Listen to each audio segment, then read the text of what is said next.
दोस्तों, इस साल एशियन गेम्स में इंडिया ने पहली बार 100 से ज्यादा मेडल्स हासिल किए। आखिर क्यों इसके पीछे इंडियन गवर्नमेंट का हाथ है, आइए बात करते हैं आज के इस वीडियो में। नमस्कार, मैं हूं Puneet Pohwani and welcome to RVCJ sports. 2018 Jakarta में खेला जा रहा था एशियन गेम्स का 18th एडिशन, जहां पे 570 एथलीट्स ने इंडिया को रिप्रेजेंट किया था और उस वक्त इंडिया ने 70 मेडल्स जीते थे, जो उस वक्त तक इंडिया ने कभी भी नहीं जीते थे। लेकिन ठीक 5 साल बाद यानी कि इस साल के एशियन गेम्स ने वो 70 मेडल्स बन गए 107 मेडल्स, यानी कि 50% से भी लंबा जंप इन मेडल काउंट। अगर मैं आपको आसान भाषा में समझाऊं तो आप एक क्रिकेट वर्ल्ड कप को एक मेडल से कंपेयर कर सकते हो। जहां इंडिया मेडल टैली में टॉप 5 में भी मुश्किल से जगह बना पाती थी, वहीं पे इस साल इंडिया ने चाइना, जापान और साउथ कोरिया जैसे नेशंस को कड़ी टक्कर दी थी। इसका कुछ श्रेय आप गवर्नमेंट ऑफ इंडिया को भी दे सकते हो, और इसकी सबसे पहली वजह है बजट। क्योंकि 2014 से पहले पूरे इंडिया को 874 करोड़ का बजट दिया जाता था, वहीं पे ये बजट आज के टाइम पे 3400 करोड़ के आसपास है। इस बजट से ये ट्राई किया जाता है कि हमारे एथलीट्स को वर्ल्ड क्लास फैसिलिटीज मिले, फॉरेन और एक्सपीरियंस्ड कोचेस मिले, ताकि वो अपनी प्रैक्टिस टाइम पे और फोकस नमूने से कर सके। दोस्तों, इसकी दूसरी वजह है खेलो इंडिया गेम्स।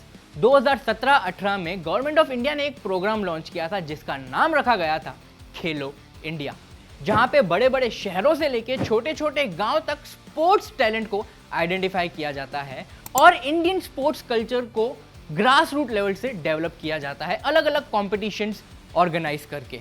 बहुत कम लोग ये जानते हैं कि खेलो इंडिया यूथ गेम्स भी होते हैं, जहां पे बेस्ट 1000 बच्चों को 5 लाख यानी कि 5 लाख की स्कॉलरशिप मिलती है, वो भी 8 साल के लिए। इसीलिए ताकि वो स्पोर्ट्स पे ध्यान दे सकें और इंडिया को इंटरनेशनल लेवल पे रिप्रेजेंट कर सकें, ताकि इंडिया के नाम पे और ज़्यादा मेडल्स आएँ।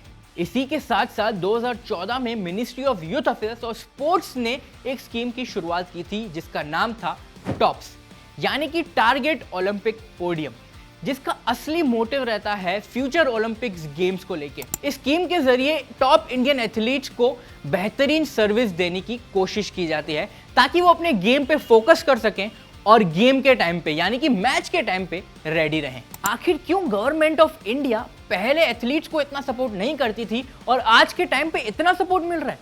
इसकी सबसे बड़ी वजह है सोच। ऐसा माना जाता है कि पहले इंडिया में लोग सोचते थे कि स्पोर्ट्स में टाइम और पैसा इन्वेस्ट करके मिलेगा क्या, रिटर्न्स तो कुछ है नहीं। लेकिन उसी वक्त यूएस, चाइना और यूरोप जैसे कंट्रीज ने स्पोर्ट्स में अपना कदम रखा था और उन्होंने देश भर में अपना नाम किया था और उनका नाम पावरफुल नेशंस में काउंट होता था। और उन्हीं को एग्जाम्पल बना के इंडियन गवर्नमेंट ने भी टाइम और पैसा इन्वेस्ट करना शुरू कर दिया स्पोर्ट्स में, क्योंकि हम समझ गए कि अगर खुद को पावरफुल नेशन बताना है तो स्पोर्ट्स में भी उतना ही ध्यान देना पड़ेगा।